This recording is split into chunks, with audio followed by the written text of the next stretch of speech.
Bienvenidos y bienvenidas a Negocios Positivos, el espacio de Centrum PUC, donde los líderes y lideresas empresariales nos cuentan cómo hacen para compartir valor con los stakeholders e implementar la tan necesaria sostenibilidad para nuestro planeta. En este momento, en esta ocasión, damos la bienvenida a Felipe Valencia Dongo. Él es socio principal del Grupo Estrategia.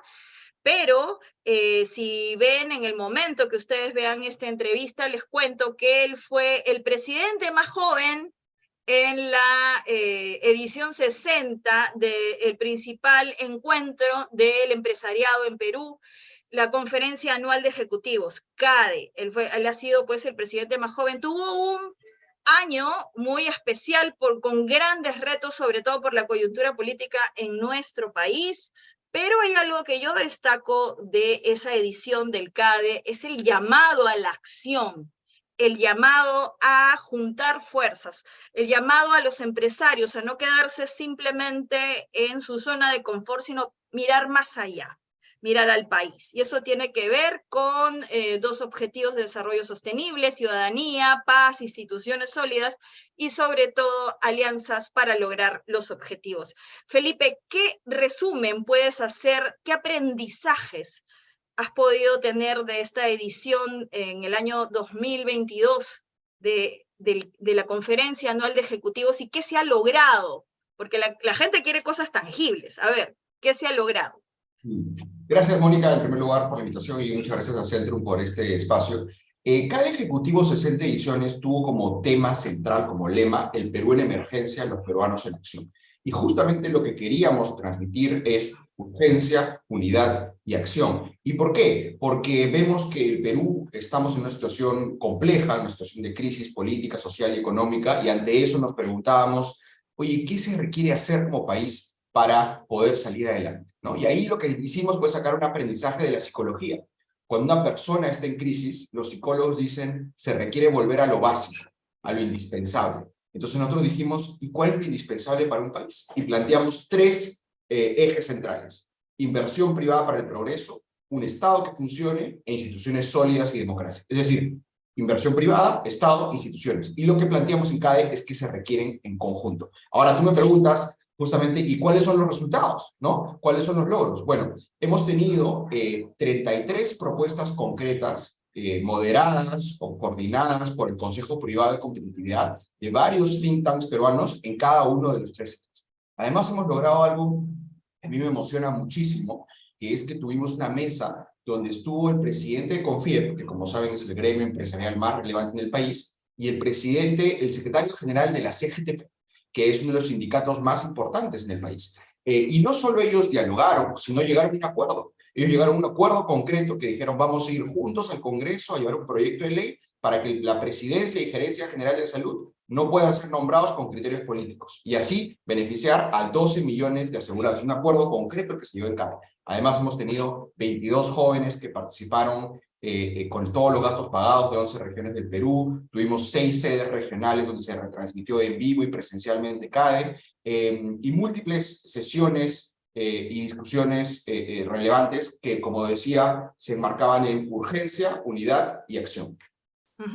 Hablando de unidad, y ya que destacas el acuerdo entre la CGTP y la CONFIEP, vemos qué tan necesario, este es un punto de partida, y vemos que sí se puede dialogar entre diferentes actores del ecosistema, y que en todo caso hace falta escuchar, entender, empatía, pero sobre todo acciones concertadas. En este sentido, ¿qué oportunidades ves entre todos los actores del ecosistema, dejando de lado el Estado, porque eso ya es un tema más político, en el tema de compartir valor a nivel macro, a nivel país, para lograr un país sostenible? ¿Qué oportunidades ves a raíz de esta experiencia de la CADE, de que se junten estos actores, se puedan conversar, dialogar y llegar a acuerdos? Los stakeholders necesitan conversar para lograr un Perú sostenible, ¿sí o no? Totalmente de acuerdo. Y te quiero contar, ya desde mi rol o desde mi sombrero de Grupo Estrategia, la tendencia que hemos visto en las últimas décadas en el sector empresarial. Y es que este tema de stakeholders, hace 10 años, digamos, en las empresas lo trabajaba el área de marketing. Después pasó a trabajar en el área de sostenibilidad. Y hoy tú le preguntas a cualquier CEO y le dices, ¿en qué instancia de la empresa ven los temas de stakeholders? Y te dice el CEO y el directorio. Ajá. Entonces, el tema de stakeholders ha ido subiendo en relevancia y no es un tema de imagen o de marketing, sino es un tema de convencimiento, pero además yo te diría de sobrevivencia. O sea, la realidad es que si un CEO no cree en la importancia de relacionarse con los stakeholders, incluso por un tema de sostenibilidad financiera en el tiempo, lo tiene que hacer, ¿no? Entonces, primero que es un tema de, de propósito y de supervivencia. Lo segundo, dos cosas interesantes conectando CADE con Grupo Estrategia. Una cosa que se dijo en CADE es comunicar implica también conversar. Exacto. Muchas veces creemos que la comunicación es, ¿no?, de una vía, pero Unilateral, lo que está claro. planteado es, oye, tenemos como líderes empresariales que escuchar más. Conversar implica escuchar, ¿no? Y justamente lo que yo creo profundamente es que en el Perú podemos tener múltiples legítimas diferencias, ¿no? Pero aún a pesar de las legítimas diferencias, podemos encontrar puntos en común para trabajar, ¿no? Entonces, por ejemplo, viendo un ejemplo concreto, una empresa minera con una comunidad pueden tener muchas diferencias. ¿Cuál es el problema? Que muchas veces nos enfocamos en tratar de resolver todas las diferencias, ¿no? Pero ¿qué pasa si tú, empresa minera, y yo comunidad, nos sentamos y decimos, oye, en estos 45 puntos estamos en desacuerdo? Incluso ponemos en el acta que estamos en desacuerdo, pero nos ponemos de acuerdo que los dos necesitamos agua, ¿no? Estamos de acuerdo en el agua. Entonces trabajamos en el agua. Y luego decimos, oye, el agua funcionó, ahora necesitamos la carretera, ahora necesitamos la luz, ahora necesitamos el desarrollo de los niños, traer educación. Entonces, se pueden encontrar múltiples puntos de acuerdo, aún reconociendo las legítimas diferencias. Y creo que eso es parte central del trabajo entre stakeholders. Baby steps, paso a paso, ¿no? Empezando por un acuerdo funciona y ya nos damos cuenta que aquel que de repente, lo que pasa es que a veces vemos a la persona que no piensa igual como enemigos, pero en verdad se puede, porque todos tenemos un solo objetivo, que es hacer que esto sea viable, ¿no? Entonces, el país... Y aceptar que no tenemos que estar de acuerdo en todo. Exacto, ¿No? sí, aceptar la diferencia. Aceptar la diferencia. Exacto. Otro tema que es importante, que se vio también en la Conferencia Anual de Ejecutivos 2022, fue el tema del hambre. Nosotros hemos conversado en este mismo espacio con Vasco Macías. La seguridad alimentaria ha logrado acuerdos y un llamado a la acción para tener como prioridad este tema a nivel empresarial, ¿no? Hay una cantidad de agendas que se pueden, digamos, comenzar a partir de los diferentes sectores empresariales, pero tú ya no como expresidente de CADE, sino como líder del grupo de estrategia. No solamente la seguridad alimentaria podría ser relevante o material, como se le dice para un sector, pero quizás para otro. ¿Qué aconsejarías, por ejemplo, de cómo comenzar, cómo priorizar algo dentro de una empresa en cuanto a valor compartido y a sostenibilidad, en cuanto a nivel general como negocios positivos? Bueno, hay quiero separar mi respuesta en dos partes, ¿no? Lo primero sobre hambre, que es un tema terrible y que tenemos que abordar de manera urgente. De lo que tengo conocimiento es la primera vez en la historia de CADE que hay una mesa específica sobre lucha contra el hambre, y no solo ha habido esa mesa donde hubo un representante de organismos internacionales, una ex ministra, la presidenta de la Red de Ollas Comunes de San Juan de Lurigancho y un empresario que fue Vasco Macías, sino además se llegó a un acuerdo y se ha armado una mesa de trabajo de lucha contra el hambre, donde más de 60 empresas se han inscrito, y creo que es urgente avanzar en eso, ¿no? Ahora, es cierto que el hambre tiene varios asuntos interconectados, ¿no? Como la desnutrición crónica infantil y la anemia. Y ahí, volviendo a tu pregunta, a veces un CEO puede decir, oye, ya, pero ¿yo qué puedo hacer en anemia? ¿Qué puedo hacer en crónica infantil? ¿Qué puedo hacer en lucha contra el hambre? Ese parece ser un tema que el Estado tiene que resolver, ¿no? ¿Qué puedo hacer yo como empresario? Y ahí hay muchas formas concretas de participar, pero una específica en la cual nosotros, por ejemplo, en Grupo Estrategia creemos y somos evangelizadores es las obras por impuestos, ¿no? A Ajá. través de obras por impuestos, las empresas con dinero de sus impuestos pueden ejecutar proyectos de desnutrición crónica infantil y anemia, y de hecho una empresa que es Nestlé ha financiado un proyecto muy importante en Cajamarca para reducción de desnutrición crónica infantil en niños de Cajamarca, ¿no? Entonces ahí son formas concretas como la empresa puede ejecutar proyectos que beneficien a la comunidad donde opera. Ya, ok. Ahora vamos a dónde empezar. ¿Qué le dirías a un empresario? ¿Empezar desde tu rubro o pensar en un problema nacional? A eso iba Ok. el Mira, no, paralelismo. yo creo que lo central es identificar cuáles son los principales stakeholders. De hecho, a ver, eso se conecta Claro, eso es el con mapeo básico. con Sí. la, se conecta con la teoría de cambio que tenemos en Grupo Estrategia, que es que para lograr aceptación social y convivencia armoniosa se necesita trabajar en 4 líneas de acción, y las voy a explicar muy rápido. La primera es lo que llamamos inteligencia territorial. O sea, una empresa tiene que conocer como nadie el territorio donde opera, ¿no? Lo segundo, comunicación estratégica, ¿no? Lo que tú conoces perfectamente, la comunicación tiene que ser a través de múltiples voceros, a través de múltiples mensajes, y además una comunicación enfocada en la conversación y no solo en darle información. Lo tercero, lo que nosotros llamamos construcción de bases sociales externas. ¿Qué significa eso? Agarrar toda tu cadena de valor como empresa, identificar ya, toda esta cadena de valor que hago, ¿dónde más puedo trabajar para generar una buena relación con mis proveedores, con la comunidad, ¿no? En fin, con toda la base social externa asociada a la cadena de valor. Y la cuarta y última, que creo que es una nueva tendencia que va a venir con mucha fuerza en el sector empresarial, es lo que nosotros llamamos la fidelización del trabajador y la familia del trabajador. Y tú me Ajá. mirarás, oye Felipe, pero fidelización del trabajador esa ya está hace 40 años. Sí, pero la fidelización normalmente las empresas la vemos al trabajador de cargo gerencial, ¿no? Muy pocas empresas o menos empresas hacen la fidelización para el trabajador de la base de la pirámide, ¿no? Porque dicen, bueno, al final ese trabajador, pues, quizás se va a migrar a otra empresa, quizás no hace sentido invertir, pero nosotros lo que decimos es, para tener convivencia social, para tener convivencia armoniosa y aceptación social, los trabajadores y la familia de los trabajadores, todos tienen que estar convencidos de lo que hace la empresa, del propósito, del beneficio, de lo que genera a los diversos actores, ¿no? Entonces, estas 4 líneas de acción, inteligencia territorial, comunicación estratégica, bases externas y bases internas, creo que es el camino para que las empresas tengamos convivencia armoniosa. Uh-huh.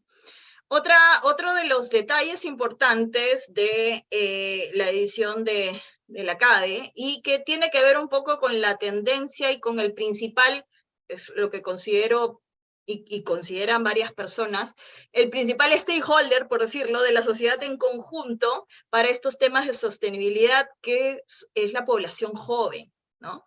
O sea, ¿quiénes son los que van a transformar o quiénes son los que se van a alinear en esto de conservar lo que tenemos para preservar el futuro? Jóvenes, principalmente. Se ha mirado, se les mira como que, bueno, o sea, digamos, quizás el CEO que es de generaciones anteriores dice, bueno, no, sí, para mis nietos, no hay que hacer estas cosas, hay que mirar el futuro, el medio ambiente, ¿no? Pero son los jóvenes los que ya están ahí, los que no provocaron el cambio climático y que simplemente van a tener que cargar las consecuencias. Desde este punto de vista, y habiendo sido el presidente de la CADE más joven, ¿qué oportunidades y qué desafíos les queda a estas generaciones que ya están teniendo el poder en el mundo y que ahora tienen que cargar con todas estas consecuencias? Uno de los aprendizajes que yo he tenido de CADE Ejecutivo 60 Ediciones es que hay una falsa tensión o una falsa disyuntiva entre la generación antigua y la nueva generación, ¿no? Las personas me decían, entonces la nueva generación ya llegó, ¿no? Y yo me ponía a pensar y dije, en realidad no, en realidad lo que se requiere es un trabajo intergeneracional. O sea, los retos que tenemos como país requieren la sabiduría y la experiencia de las generaciones mayores y la energía, la innovación, las nuevas tendencias de las generaciones venideras.